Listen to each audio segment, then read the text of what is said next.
한국인이 주로 먹는 흰쌀밥은 영양소가 풍부한 겨와 눈이 도정 과정 중에 떨어져 나가 영양소 함량이 적을 수밖에 없습니다. 그렇기 때문에 부족한 영양소를 채워주면서도 건강을 높여주는 이것을 넣어 밥을 지으면 좋다고 하는데요. 이번 시간에는 밥을 지을 때 비싼 돈 들이지 않고 쌀을 보약으로 만들어주는 음식과 섭취 방법까지 함께 알아보겠습니다. 첫 번째는 비티입니다. 비티의 붉은색을 내는 색소에는 안토시아닌 성분과 베타시아닌 성분이 함유되어 있습니다.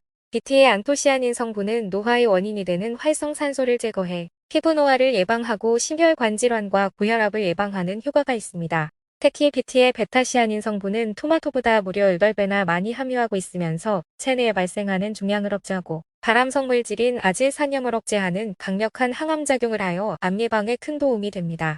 비트는 하루 약 1개 정도 먹는 것이 적당하며 생비트에는 알칼로이드라는 미량의 독성이 있어 면역력이 약하거나 소화력이 약한 분들은 섭취 시 주의해야 하는데요. 비트밥처럼 비트를 익혀 먹으면 독성이 사라지고 조직이 부드러워져 안전하게 드실 수 있으며 체내 흡수율을 증가시킬 수 있습니다.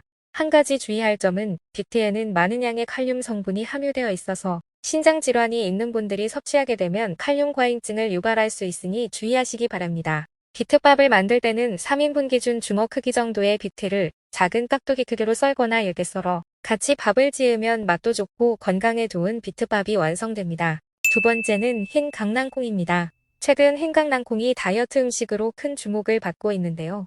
그 이유는 같은 양을 먹어도 흰 강낭콩을 함께 섭취하면 살을 덜 찌게 만드는 효과 때문입니다. 흰 강낭콩은 단백질이 우유의 7배, 식이섬유는 바나나의 12배, 칼슘은 새우의 30배나 함유되어 있는 고영양 식품입니다. 우리가 탄수화물을 먹으면 입에서 침이 나오는데 침의 성분 중 하나인 아밀라아제가 탄수화물과 섞여 분해하고 소화를 하게 됩니다. 그런데 흰 강낭콩을 함께 섭취하면 흰 강낭콩의 파세올라민 성분이 아밀라아제의 역할을 막아 탄수화물이 분해되고 흡수되지 않도록 차단하여 장으로 그대로 배출시켜줍니다. 때문에 같은 양을 먹어도 흰 강낭콩과 함께 먹으면 살이 덜 찌는 효과를 볼 수 있습니다. 또한 탄수화물 자체의 흡수율을 저하시키기 때문에 혈당이 급격히 오르는 것을 막고 인슐린 분비가 감소하여 당뇨를 개선하는 데도 도움이 됩니다. 흰 강낭콩의 하루적 정량은 30g입니다. 밥에 넣을 흰 강낭콩은 딱딱하기 때문에 5시간 이상 불린 후 밥을 지으면 고소하고 부드러운 흰 강낭콩밥을 드실 수 있습니다. 세 번째는 강황입니다. 강황의 노란색 색소에는 커큐민이라는 성분이 들어 있습니다. 학계에서 주목하는 커큐민의 다양한 양리학적 효과는 매우 강력한 항염, 그리고 항산화 작용인데요. 커큐민은 나이가 들면서 발생하기 쉬운 다양한 만성질환의 원인 중 염증의 발현을 막고 녹내장부터 알츠하이머까지 눈과 뇌의 수많은 질환의 원인이 되는 신경표화 증상을 발견하고 치료하는 데 도움을 준다고 합니다. 하지만 강황의 커큐민은 실제로 우리가 먹었을 때 몸에 흡수되는 양이 1%밖에 되지 않기 때문에 강황의 흡수율을 높여줄 수 있는 보조식품이 필요한데 그 역할을 하는 것이 바로 호추입니다. 미국 텍사스 주립대학에서 진행된 연구에 의하면 강황의 커큐민과 호추의 피페린 성분을 함께 사용할 경우 흡수율이 무려 20배나 높아지는 것으로 밝혀졌는데요. 세계 3대 향신료에 속하는 호추는 막성 종양세포를 억제하고 신진대사를 향상시켜 우리 몸의 나쁜 노폐물을 몸 밖으로 배출시켜주는 효과가 있기 때문에 강황과 함께 섭취하면 더욱 큰 효과를 얻을 수 있습니다. 강황밥은 쌀 2컵당 강황 1티스푼 정도 넣고 호추를 3분의 1티스푼 정도 넣어 만들면 고소하고 맛 좋은 강황밥을 드실 수 있습니다. 네 번째는 녹차입니다. 한국식품영양과학지에 발표된 논문에 의하면 밥을 지을 때 백미 200g을 기준으로 녹차 분말 3g을 넣고 밥을 지었더니 녹차의 항산화 기능을 지니고 있는 폴리페놀 성분과 플라보노이드 등의 성분이 크게 증가한 것으로 나타났는데요. 특히 폴리페놀 함량이 무려 40배가량 증가했는데 폴리페놀은 우리 몸의 노화를 촉진하는 활성산소를 제거해주고 암세포의 발생을 억제하는 효능이 있으며 콜레스테롤이 소화관으로 흡수되는 것을 막아 혈중 콜레스테롤의 수치를 낮게 해주어 심혈관 질환 예방에도 탁월합니다. 분당 서울대병원 연구팀의 연구에 의하면 매일 녹차 4잔을 꾸준히 마시면 대장암의 씨앗이 되는 용종 발병률이 44%가량 줄었다는 연구 결과를 발표했으며 녹차 추출물 성분인 카테킨이 종양 발생을 억제하는 데 도움이 되는 것으로 나타났는데요. 뿐만 아니라 녹차의 카테킨 성분이 식후에 혈당을 급격히 오르는 것을 막아 당뇨 개선에도 도움이 된다고 하니 녹차를 넣은 녹차밥을 꼭 드셔보시기 바랍니다. 녹차밥은 녹차 분말을 쌀 1인분당 3g 정도를 넣어 만들어도 좋고 녹차 티백으로 우려낸 물을 이용해 밥을 지어도 아주 좋습니다. 다섯 번째는 아보카도 오일입니다.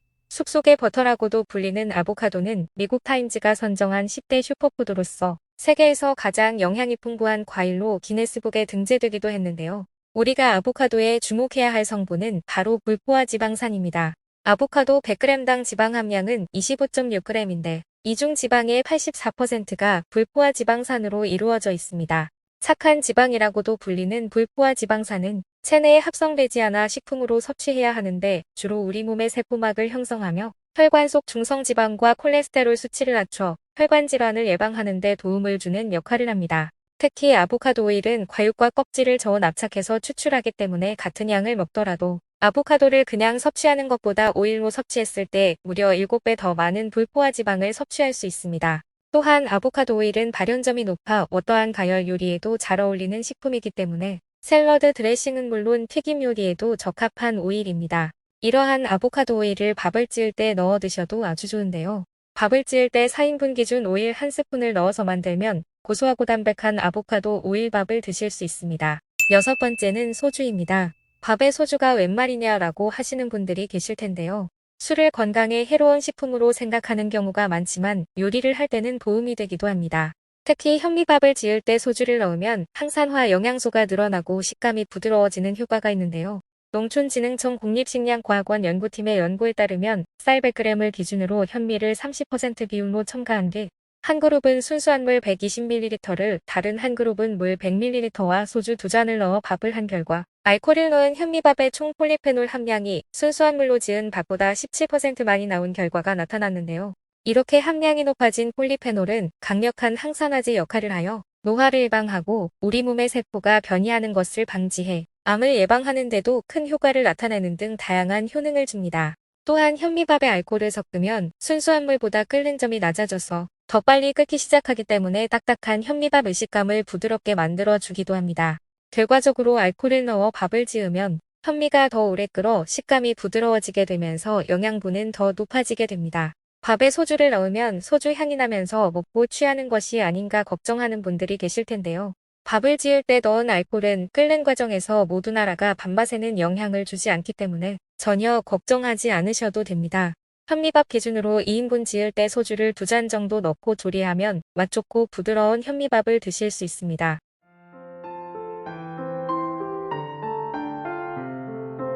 오늘은 여기까지입니다. 오늘 영상이 도움이 되셨다면 좋아요와 구독 눌러주시고 소중한 분들께 영상을 공유하시면 더욱 유익하실 겁니다. 저는 더욱 유익한 영상으로 다시 찾아뵙겠습니다. 오늘도 건강하고 행복하세요.